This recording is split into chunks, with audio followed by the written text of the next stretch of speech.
जो मुस्कुरा रहा है उसे दर्द ने पाला होगा, जो चल रहा है उसके पाँव में छाला होगा। बिना संघर्ष के इंसान चमक नहीं सकता, जो चलेगा उसी दिए में उजाला होगा। अकेला ना समझ खुद को, रास्ता वही दिखाता है। एक दरवाज़ा बंद होता है तो दूसरा खुल जाता है। मेरे सभी सम्मानित मदरसा आधुनिकरण शिक्षक साथियों को मेरा नमस्कार।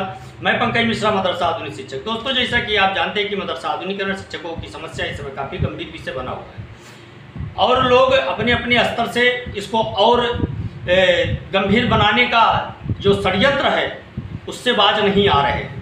लेकिन दोस्तों, अब उनके दिन लद गए। अब आपके दिन अच्छे होने वाले हैं। सरकार हम लोगों के लिए कुछ अच्छा करने जा रही है। अब कुछ लोगों के सीने पे सांप लौटना शुरू हो गया कि अगर सरकार जल्दी कर देती है तो हम धन उगाही कैसे करेंगे। खैर, ये सब बातें चलती रहेंगी, लेकिन आपको मैं बताना चाहता हूँ मेरे दोस्त, आज मैं 2 दिन के बाद फिर वीडियो संदेश लेके आया। समय नहीं मिल पाया वीडियो संदेश बनाने का, इसलिए नहीं बना पाया। आपसे निवेदन है कि आप वीडियो संदेश पूरा देखें। लेकिन बीच बीच में एक शॉर्ट वीडियो में डालता रहता हूं कि आप लोग ये आशा रखें कि हम अभी जीवित हैं। इसलिए मैं शॉर्ट वीडियो डाल देता हूं कि आप लोग समझें कि हम हैं कहीं। और जब वीडियो बिल्कुल नहीं आएगा तो समझ लीजिए हम नहीं हैं यहाँ। मेरे दोस्त, इस समय स्कीम को लेकर के जो चर्चाएं चल रही हैं काफ़ी संतोषजनक हैं और ईश्वर ने चाहा तो बहुत जल्द हम लोगों को कामयाबी मिल जाएगी। सरकार ने आधुनिकीकरण के लिए जो नियम बनाए हैं बहुत सराहनीय और बहुत स्वागत योग्य। अब हमको लोग कहेंगे कि ये बीजेपी का प्रवक्ता है, लेकिन आपको हम बताना चाहते हैं कि कुरान शरीफ के साथ साथ हिंदी, अंग्रेजी, गणित, विज्ञान, इनको अगर सरकार अनिवार्य कर रही है मदरसों में, तो कहीं ना कहीं सरकार एक दूरगामी दृष्टि से देखना शुरू किया है और अल्पसंख्यक समाज के उत्थान के लिए जो उन्होंने बातें कही है, मुझे लगता है कि अब वो समय आया है कि दुनियावी और दीनियावी तालीम दोनों साथ में पढ़ने के बाद जो मदरसे से बच्चा आगे निकलेगा वो किसी भी कंपटीशन में बैठ सकता है और किसी भी कंपटीशन को बीट करने की उसके अंदर क्षमता रहेगी। अभी तक आपने देखा होगा जो पहले के मौलवी मौलाना पढ़े लिखे हुए हैं, उनको उर्दू और अरबी के अलावा अगर हिंदी का पेपर दे दिया जाए नहीं पढ़ पाते हैं। अगर पढ़ते भी हैं तो हिज्जे लगा लगा के पढ़ते हैं। इस समस्या से निजात मिल जाएगा। मेरे कहने का तात्पर्य है कि जब सरकार उच्च गुणवत्ता वाली शिक्षा देने के लिए जब मन बनाएगी तो उसके लिए शिक्षकों की आवश्यकता पड़ेगी। वो शिक्षक सरकार के पास ऑलरेडी रिजर्व में बैठे हुए हैं, कहीं ढूंढने की आवश्यकता नहीं है। अब इस पर एक सवाल खड़ा होता है, क्या उन्हीं 22,000 शिक्षकों में से इन शिक्षकों को रखा जाएगा? एक सवाल और खड़ा होता है कि जब अस्थायी मान्यता वाले मदरसे बंद हो जाएंगे तो उसमें पढ़ाने वाले शिक्षकों का क्या होगा? दूसरा तीसरा सवाल यह है कि जिन मदरसों में आधुनिकीकरण योजना के तहत शिक्षक पढ़ा रहे थे उन मदरसों को सील कर दिया गया है, उन शिक्षकों का क्या होगा? 3 सवाल है। ये गंभीर सवाल है, हल्के में लेने वाला ये सवाल बिल्कुल नहीं है। इस पर गहनता से विचार करने की आवश्यकता है। हम मान लेते हैं कि बीएड बीटीसी क्वालिफाइड जो टीचर हैं उनके लिए समस्याएं नहीं हैं, एमए बीए वालों के लिए समस्याएं बढ़ी हैं, लेकिन ऐसा नहीं है। जिन मदरसों को नोटिस दिया गया है उनमें भी बीएड और बीटीसी वाले शिक्षक हैं, तो क्या केवल उनको रखा जाएगा, एमए बीए वालों को नहीं रखा जाएगा? ये विचारणीय बात है। सोचने वाली बात है, इस पर गौर करने की आवश्यकता है दोस्तों। और जब तक आप इस पर गौर नहीं करोगे तब तक आपका मामला सॉल्व नहीं होगा। हाँ, एक चीज है, कहीं ना कहीं सरकार का तो ये साफ मंशा दिख रहा है कि जो फर्जी मदरसे हैं उनको हटा करके जो बचे मदरसे हैं उन्हीं मदरसों में इनका समायोजन कर दिया जाए। ऐसा भी हो सकता है। अगर ऐसा सरकार कर देती है तो बहुत सराहनीय कदम होगा। दूसरी चीज,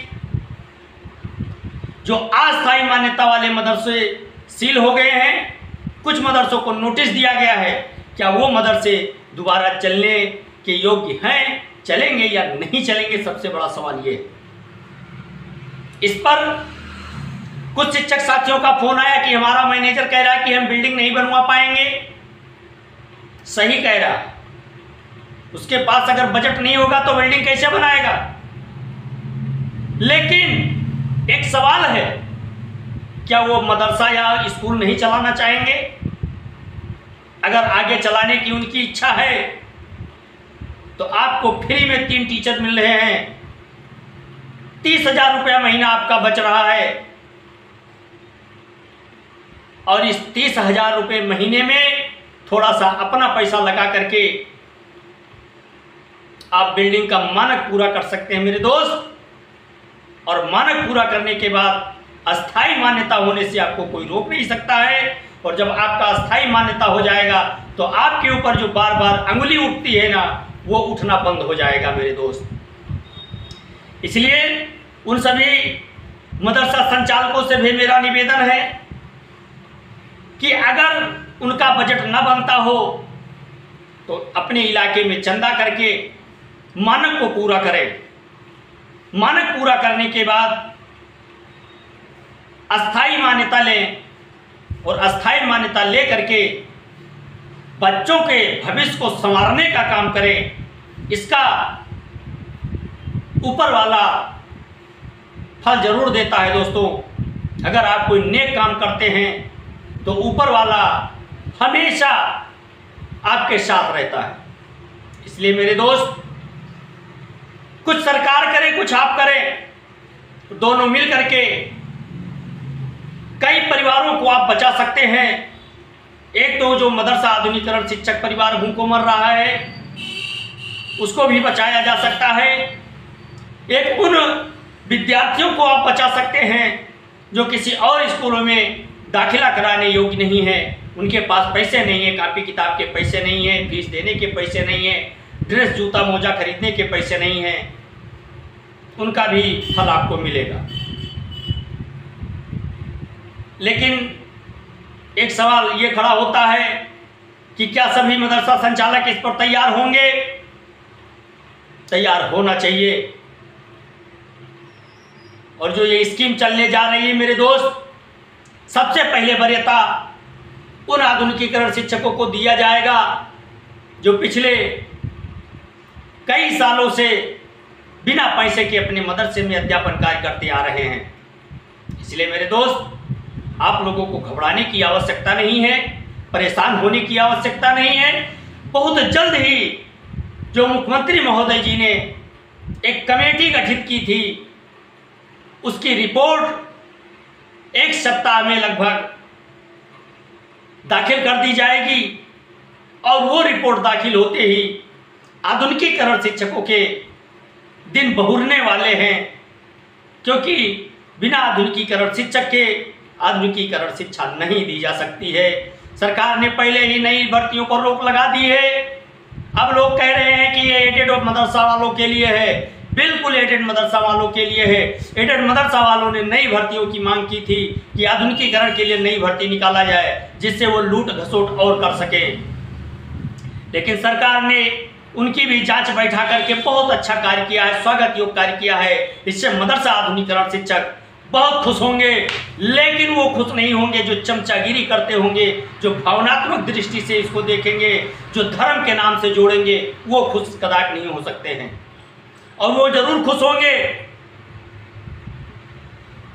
जो इन एडेड मदरसा वालों के सताए हुए हैं, क्योंकि ये लोग भाई साहब आपको बताएं, आधुनिकीकरण शिक्षकों को ये लोग इतनी हीन दृष्टि से देखते थे कि एक नौकर को भी उस दृष्टि से नहीं देखा जाता है। और एडेड मदरसा में पढ़ाने वाले मौलवी मौलाना लगभग 80% लोग मदरसे में कभी नहीं जाते थे। 5-5, 6 हज़ार रुपए पर अपने जगह पर टीचर रख करके पढ़वाते थे और मैनेजर से मिले होते थे, अधिकारियों से मिले होते थे और साइन हो जाता था, उनका सैलरी आ जाता था 2 से 3 तारीख के बीच में। ऐसे लोगों के लिए ये योगी सरकार कहर बन करके टूट रही है।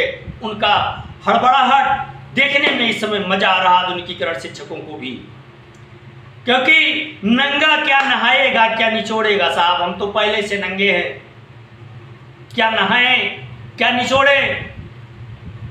मुझे भीगने का डर नहीं है कि मैं भीग जाऊंगा, मैं भीग चुका हूं। भीगने का डर उनको है जिसके तन पर कपड़ा है। मेरे तन पर कपड़ा ही सरकार ने नहीं छोड़ा है, तो हमको भीगने से डर क्या, हमारी तो आदत सी हो गई है। लेकिन अब उनकी आदत कैसे बदलेगी, आने वाले दिनों में इसका पता चलेगा। मेरे दोस्त धैर्य बनाए रखिए, ऊपर वाले के लाठी में आवाज नहीं होता है, लेकिन हिसाब सबका बराबर रखता है। आधुनिकीकरण शिक्षकों के लिए इन लोगों ने चूड़ियां पहनने की बात की थी, कचरा फैलाने की बात की थी और कहा था कि आधुनिकीकरण शिक्षक गंदगी फैला करके रखे हैं। ये वही एडेड मदरसा वाले शिक्षक थे जिन्होंने आधुनिकीकरण शिक्षकों के लिए आपत्तिजनक टिप्पणी किया था। आज उनके ऊपर सामाताई खड़बड़ाए हुए हैं। कैसे मुंह दिखाई में सोच रहे हैं कि जो मुंह दिखाई में मैं